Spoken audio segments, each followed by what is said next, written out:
Hey, welcome everybody back to at the Pagan Show, where we're going to show you the path of community as we have done through our interviews as well as other objects.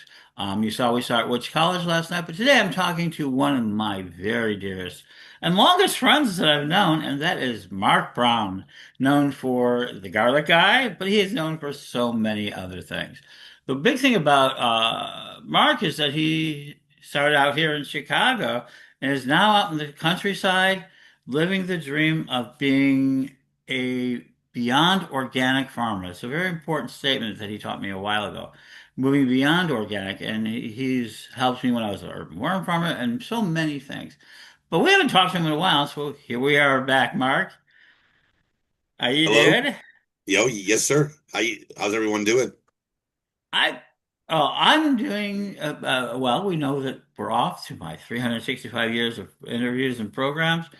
Uh, but I think one of the things is would say is that a while ago, a couple right before COVID, the idea of local farming, urban farming, you were doing the Garlic Fest, was really getting hot. Hmm? I mean, it Yep. was like you had acreage in the city, I had acreage. We were seeing this sort of urban farm movement. Then COVID hit. Yes. And you would have thought, for whatever reason, we're not going to hash over what happened. But what it did happen is that suddenly this idea of growing locally kind of cooled off. It did. It did. We saw this a couple of years before COVID too. I always Hmm. likened 2012 as the year of the urban farmer, where the term starts to rise up and gain some momentum. Hmm. After about 4 years, it cools down a bit, then begins to rise up and cools down a bit. Um, yeah, I think. There could be a myriad of reasons why that is. I And, believe, and it's nothing more than the fickleness of human beings. Yeah. yeah, and also sometimes people fall by the wayside when they understand how hard farming actually is. Well, So, or they get caught into regulatory situations, such as correct. myself. So there's a lot to it. But you've gone past that, and now you've kind of now moved into being a, a farmer. Well, Now, just, I through mean, it you're always a all, farmer. yeah, through it all, I was always a farmer. Hmm. When I had moved to St. Louis, I had begun to explore and see all of this vacant property. I'm like, why aren't we doing something with this? This is wasteful. Um, Hmm. it's it's interesting is that we take the best farmland in the world and we eventually build cities upon it. And if you look at the model across the world, and it's not just in America, you can see it in India, you can see it in China, you can see it in Britain, in Africa, is that once a place becomes popular, people start building buildings of, maybe mud, then stone, then glass and steel. And that rich farmland is now sitting underneath uh, habitable living space. I think when I saw these vacancies happen, I began to see the possibilities of reopening that farmland back to feeding people. And so that's I was being an urban farmer, I guess, before I even knew the term. Somebody had introduced me to the term. They said, "You are an urban farmer." I go, "Oh, okay." It's uh, but yeah. So I'd always been a farmer through that. Um, but I did place a heavy emphasis on the urban farming, the urban agriculture part of it, in order to encourage people to basically Hmm. pick up the tools and get to work. Whether they're growing green beans for their family or growing tomatoes to feed a community center. And being there with you. So let's go ahead and describe one of the things that is your. So let's go ahead because this is about our pagan culture, and I think you're Sure. one of the instrumental people in culture. Can you just how do you self-describe today? As far as faith goes, Yeah. I think I've been brand now. Larry Brown, no relation from the St. Louis pagan community. Hmm. Uh, he once called me. This was years ago. He called me a fire and brimstone pagan, and I can see that. I think what he meant by that was that I was. I had some orthodoxy about me that sort of put me into old paganism rather than neo-paganism. And we liken ourselves to a Reconstructionist Celtic temple is really how we Hmm. see ourselves. Um, I have a tendency to avoid labels and I understand that. compartmentalization, but how we see ourselves is basically a Reconstructionist Celtic temple, worshiping to the the goddesses and gods of our past to the best of our ability, um, while still living in and still living in the modern world and having a good head about yourself. Um, And, I, I I realize I'm not living in the first century CE, but there are times when we're out. We like to think we are. So yeah, I guess well, you were mentioning earlier, you're actually building this amazing, you're working with a group that's building this first century and this first century Iron village. Iron Age Village. It's going to be a copy of Iron Age, Butler. okay. Yeah, it's going to be a copy of Butler Farm out of the UK. What we Hmm. really want to do is we want to marry the idea of having a working demonstration platform in order to demonstrate Iron Age agriculture and the techniques. We think some of these Hmm. techniques can be utilized by your small farmer and urban farmers, even today. But Butzer had done some amazing stuff decades before in the UK, and what we really want to do is create this. It's going to be a sort of hodgepodge of Northern European Iron Age ag and living, ranging between Ireland to, let's say, northern Turkey. Um, and it's going to incorporate different kinds of building models for homes, and but through it all, the emphasis, heavy emphasis on agriculture and agricultural techniques. Um, And, and that's one of the things I hear from a lot of people, regardless of their diverse culture and paganism and their diverse backgrounds, and they range from every edge of the spectrum. I mean, we see that. Is this desire to be of the land, of agriculture. How did you end up there? Because I know you as Mark, Coven Brothers, Marquee, Chicago, Marky of Chicago. Marquee, the Yeah, Marquee, the Marquee. Yeah, and to know his history, he did our first tapes of our first radio shows so that we and could distribute them. and my Wiccan name was Cispatre, the to frolic. Mhm. So I Yeah. had a very but no um agriculture had always been part of me. I had I guess I had that ubiquitous relationship where my parents grew up before the war. They grew up Hmm. standing in line. They grew up wanting. And, of course, I learned about this firsthand, but they always had a victory garden. Hmm. There was always some sort of food growing, food preservation going with as many mouths to feed and all of this stuff going on growing up in Chicago in the early to late 70s. It was, yeah, it was definitely um, uh, I don't know how that development happened, but somewhere along the lines, by the time I became in my early 20s, I knew I was a farmer. And that's it's very interesting. I was a Chicago boy. My dad was a Southerner. Yeah, my family had that mixed Chicago Southerner relationship. Um, and that's another time. It's one of those interesting Chicago stories of how Chicago neighborhoods affected the Midwest. Um, but because so not only are you so this sort of farmer, you became something else that I think is really kind of weirdly important, and that is garlic. You Truth. collected more. You collected more garlic, different strains of garlic than anyone else. Yeah, currently right now I'm at 210 varieties of garlic. Um, and these are uh, endangered land races, just these very rare heritage garlics. And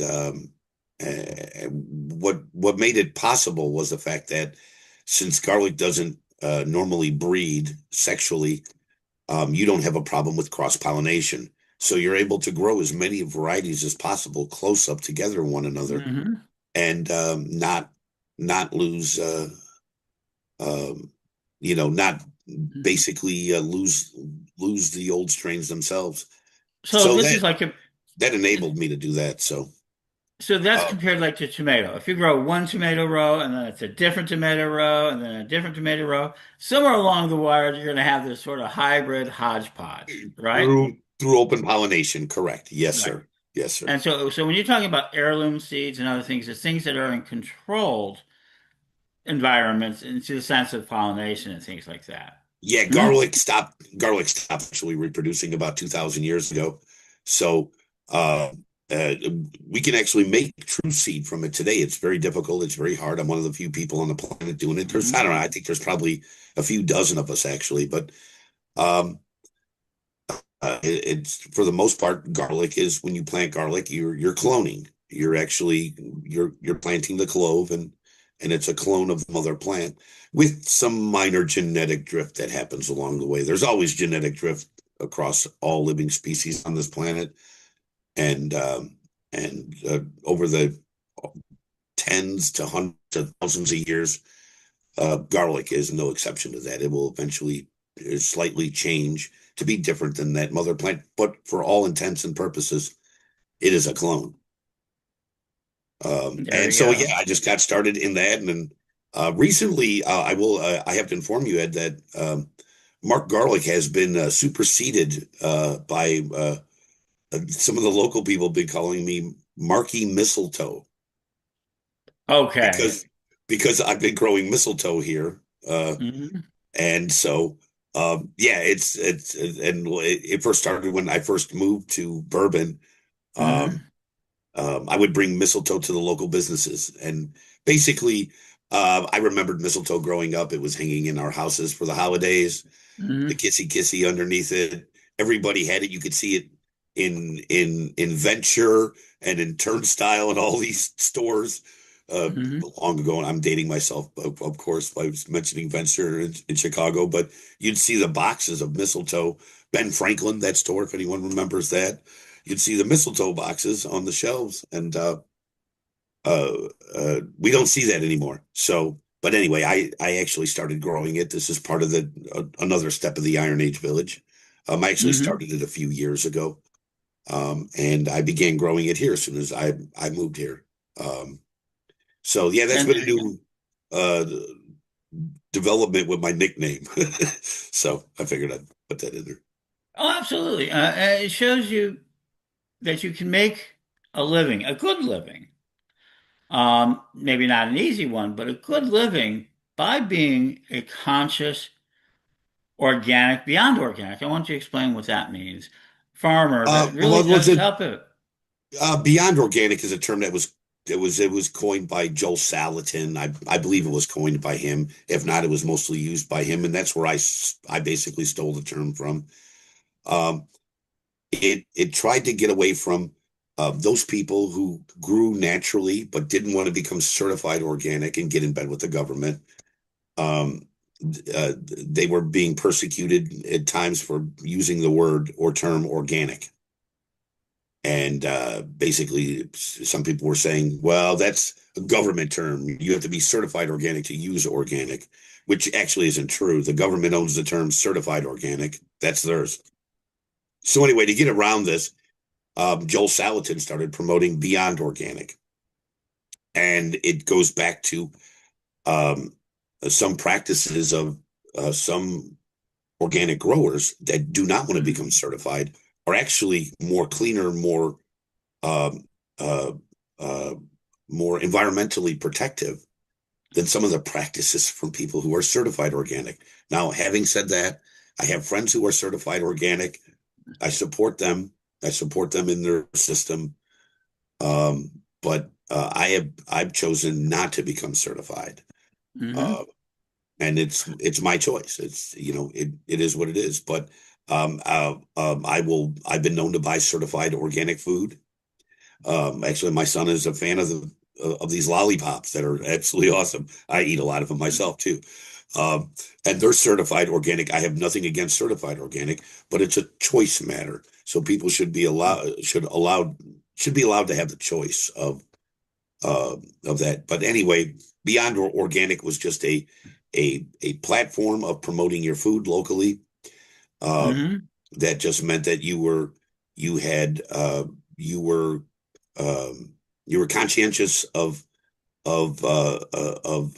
raising your meat ethically, so to say, or your vegetables within an environmentally um, um, protective manner. Is the fact that you're not promoting erosion. So, I'm virtually no till. There is some tilling that I'll do, um, but and you have some this is amazing machines to do that too. I've seen the old-fashioned machines that you use, some of the seed wheels, and could yeah, you so let me go ahead and bring this. So people who are talking about it. So you mentioned certified organic, and you hear me advocate all the time. You may not like the government regulations that we sometimes have to obey. So get in there and you can try to change them. But if you want to sell to the markets, you have to follow the rules. And correct. that's all to it. So people who really want that understand they have to follow those rules to get into the more main markets. Your model is very much you go straight to the consumer. You're like to the restaurant, to the consumer, right? Yes, I basically go straight to the consumer. We built a following where um, Hmm. there were like maybe about it was about I want to say it was a little bit more than a decade ago. People were trying to get me to open up a CSA program, and I really didn't want to. I was actually just Hmm. selling to restaurants, and I began, by opening up a CSA, and Hmm. people would pick up from my front porch, and then eventually, because of all the people that follow us, there were people that couldn't drive in that were like, "Hey, you should deliver."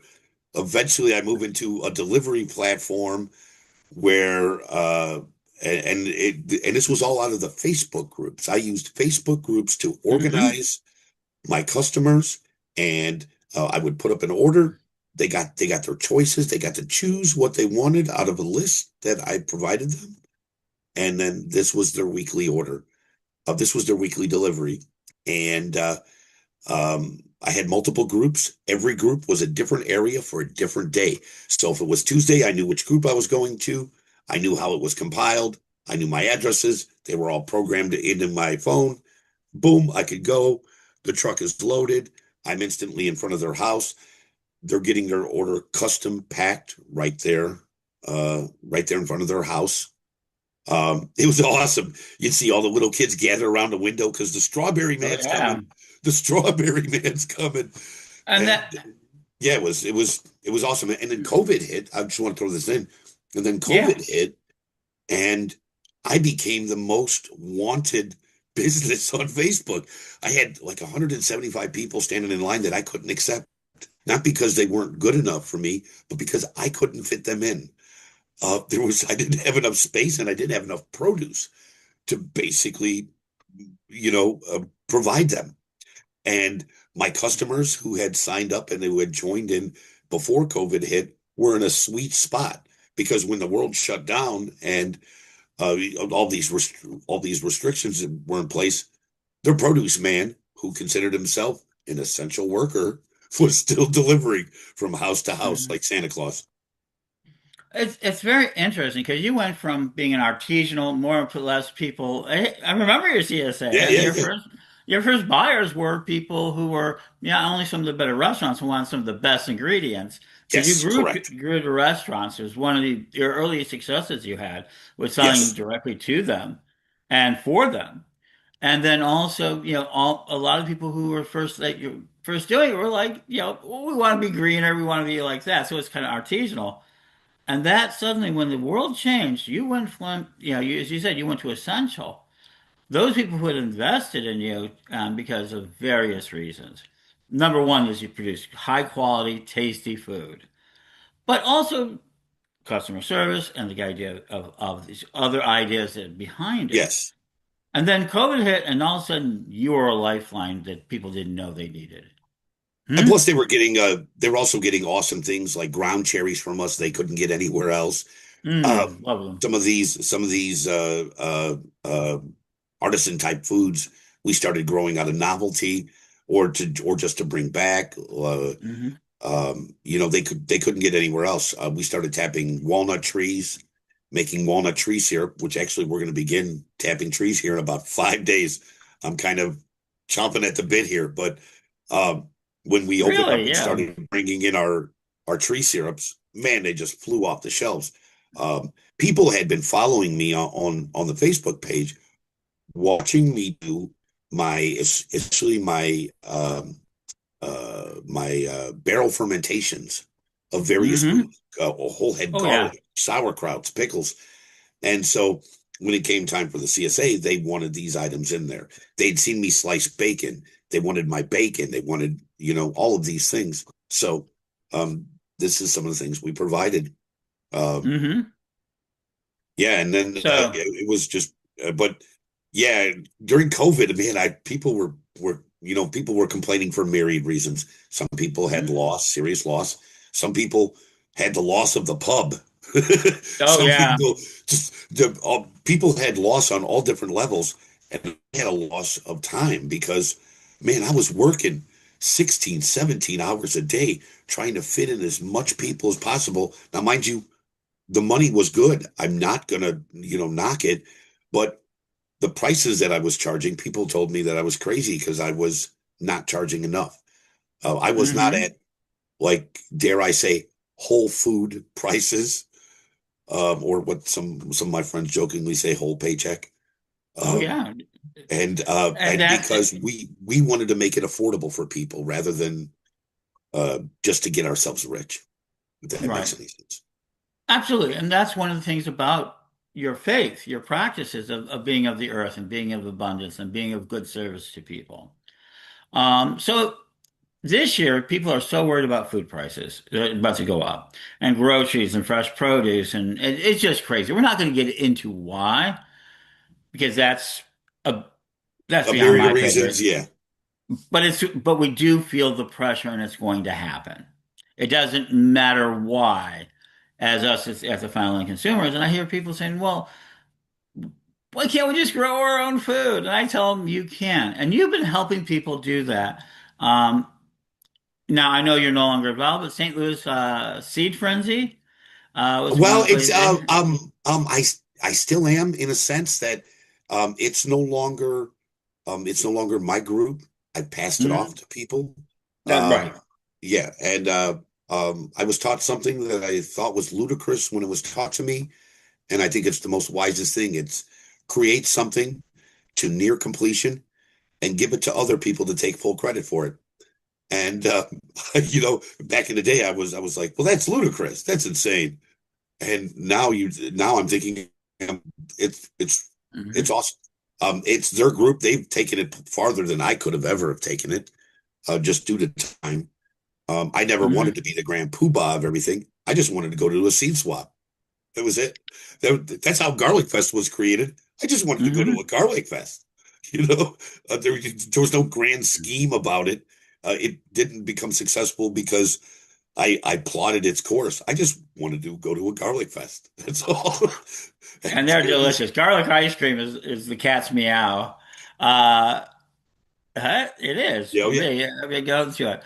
Um, So the side by side for me and Mark is that we started out in the same sort of coven, sort of Yeah, oh, yeah. seeking the world, and then years later, after long heaping into permaculture, I became a worm farmer, industrial worm farmer for seven And we years. found ourselves on different aspects of the same Eh, thing.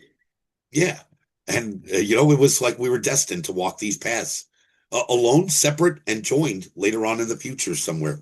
It was awesome. And and right now, one of the things I think that we see is that we're going to be talking more about this stuff.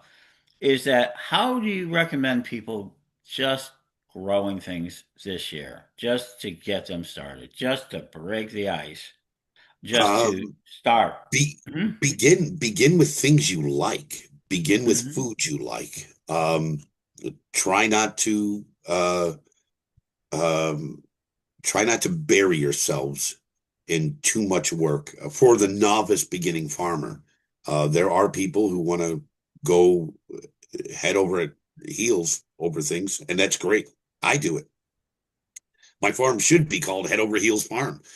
Um, but for the first person just breaking that ground, breaking that ice, as you said, Hmm. yeah, that's um, uh, begin simple. But if you have the time and you have the space, with some people when it comes to expansion, time is not the problem; it's space. Hmm. So you might be trapped in an inner city environment where you've got a concrete backyard and you can only grow some tomato plants in buckets on your porch um uh, or maybe join a local community garden um and be active there. That's how I began in St. Louis. I had closed the Hmm. farm in Livingston County and moved to St. Louis, and 6 months later I'm like, I miss agriculture, and I joined a community garden. Before I knew it, within months I was hook, line, and sinker, full blown. Um, Absolutely. Yeah, because your main skill at the time, your I would say capitalistic skill exchange was carpentry. Hmm? yeah, yeah, that and finished carpenter, and I was a union paper hanger. So, Okay. and so that that paid a lot of bills. Yeah. I mean, that was your job, and then you United we pulled in. bargain, divided we beg. It's Well, there's the it, truth, right? it is. Oh yeah, oh yeah, People need to learn that and that's again. the union motto. So So but you've been following this path all along. Been solid worker, solid American worker. Now you're a farmer, and you have your faith, and you're happy. I mean, as far as I can see, you're happy. I mean, you have your I'm happy. I'm moments. happy. I used to say um, I I don't need to be the richest guy in the block. I just want to be one of the guys on the block. And Hmm. and to me, I I'm content. I'm very happy. I may not be I may not have Jeff Bezos money, but I don't need Jeff Bezos money. I don't even need upper middle class money. I don't I'm happy doing what I do, and and just basically getting along.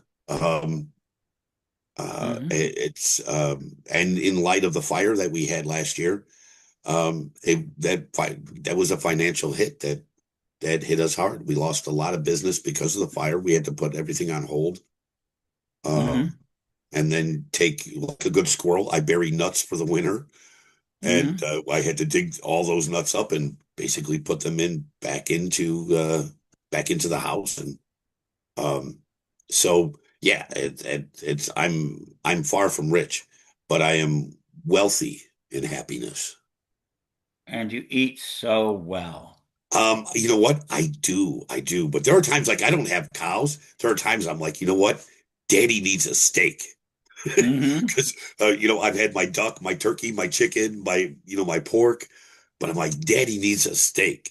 So, but yeah, from a from an all-inclusive kind of thing here, we Hmm. are our own grocery store. I've got I've got a root cellar about as far as the crow flies from this room, probably about maybe 1,000 feet, filled with produce. Um, Tunnels not too far away. The freezer's full of food. And you We're have meat we're happy. hanging. And meat hanging. When we started this thing, hang meat from your front porch like an Iron Age Celt day. Hmm. That part was based on the fact that prior to World War II, there were people who would butcher at home. They would buy a side of beef. They would buy a side of pork and butcher this at home. It wouldn't be uncommon for you to be walking around, 1910 Chicago or 1910 St. Louis and seeing somebody having a chunk of meat hanging from their back porch overhang. It, it, that wasn't alien. Somehow or another, it became alien. and it became it was overdone by pretentiousness and this sort Mm, of this 1950s elitist culture that seemed to arise and shame things that were just being sustainable. So we just started promoting that. So yeah, like Ed said, hang meat from your front porch, yeah. which Um, well, we've talked about that. My grandparents hung hands a lot of times, not okay, whole sides, but they hung hands, because my grandmother had a bit of a Italian background. She loved the sure. idea, and she would hang hams, and then she'd cut off small pieces for whatever she needed to use for flavoring. It was very weird, and that was very common in that neighborhood. But when I grew up, I told people that. He goes, "That's really weird." But no, she would just slice the slice. It would be fatty. It would be a little dry. She'd chop it up, throw it in the frying pan. Hmm? That's just Nona being Nona. That's Yeah, it's just yeah. It's to me that's normal. absolutely. So one thing is, so how do people follow you? How do you still want people to pay attention? I don't. Here's the You've thing. never cared about that. I've never cared about that. I liked the page long ago when there was 60 people there. There was 60 Hmm. people. It was a friend. I knew everybody. Um, Nowadays, of course, it's in the six digits. That's Yeah. okay. Um, it's whether there be 60 people there, 600 or 160,000. To me, it doesn't matter. Um, if one person is changed by something that I've done, it's worth me in the posting about it. Um, Hmm. it's if somebody is influenced, if just one person is influenced, to me, that's all that matters. My Facebook page is more like a living blog. It's It that is. yeah. I'm Yeah. like this is you get the like here's how I messed up. I totally screwed up. Oh, this is how I Hmm. did it. Kudos to me. This is how I finally did it. Hmm. You get education, mirth, all that along the lines. I'm just busy doing what I do, and there's no science to what I post. There's no schedule. It's all on the whim. Sometimes I'm influenced by the craziest things. I was walking around in the woods last year, and I found a tree that had been thrown over by the storm. Hmm. It didn't die, and it had laid down, and three-quarters of this tree had rotted away, while the limbs began to sprout into the ground and send up new range shoots. Some of these shoots are now trunks. They're now, standing 20, 30 feet high. But I could trace it back to where that parent tree fell. And it was like an oak tree or a nut tree, actually, is what it was. It was a hickory. And I'm looking at this thing going, this is amazing. And I did a video and I did a post and I talked about it for hours on Facebook, just about how this tree endured a calamity and survived. And so, and yeah, so what I post can be influenced by all sorts of things. Whether there's last year, a Hmm. massive horde of dragonflies appeared in the backyard. There was there was tens of thousands of them. I'd never seen so many before, and I was like, "Where did these guys come from?" Hmm. It's things like that. I'm amused Gateway by. Garlic Farm. Check it out on Yeah, Facebook. You want to follow it. It is amazing. You're right. You have bring a certain authenticity. Been my friend for years. We're going to get, we're always seem to be in and out. I'm starting Witch College, which is going to have a very large permacultural aspect. And Marky, awesome. and I actually, the awesome Mark Brown, agriculturalist who actually has grown his own artichoke for St. Louis, spread it out. So to Sure. survive in there. Huh? Yeah, yeah, oh yeah. And I think one of the leading permaculturists, I guess you would say, one of the leading farmers and he's an individual for you today as a Zier, as who says, I want to go get back to the farm. I'm in the city.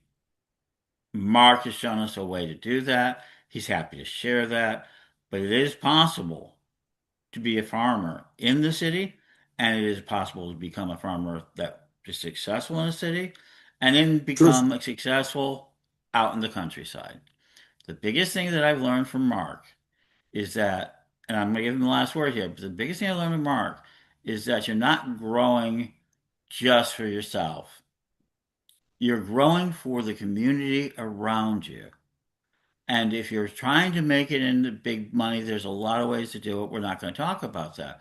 But if you really just want to be happy and have pocket money and more, then just you have to serve your community. Hmm? Truth. So, any last Um, words on this? and I would like to add to what you said that they Hmm. believe in themselves. Right. Yeah. To just believe in yourself. Do not think that you can't do it Hmm. because you can. Um, there's that was that what was that called in the 70s? Wishcraft. Yes, witchcraft. I remember that. Yes. And today we call it manifestation. It's just in, Yes. Correct. Correct. Yeah. It's the power of positive thinking. Um, and yeah, and it should, and charity should begin at home when it comes to positive thinking. You need to believe in hmm yourself. and so many people have a tough time with that. Well, thank you, Mark, for being with us today. Thank We'll you, be Ed. It's always a pleasure. And I hope it's going to be a lot sooner because we're going to be start talking about the community and what we need to do. And as questions come up, Mark is one of my go-to experts in everything in everything in this sort of tight agriculture. When we get the Iron Age Village coming up, we'll give you guys live virtual tours through it. And so, Absolutely, absolutely. So yeah. we're going to have a great time this year. Uh, thank you, Mark, again. And Blessings, you guys stay warm out there. and we'll be back with another episode tomorrow. Blessings. Witchcollege.com. Check it out.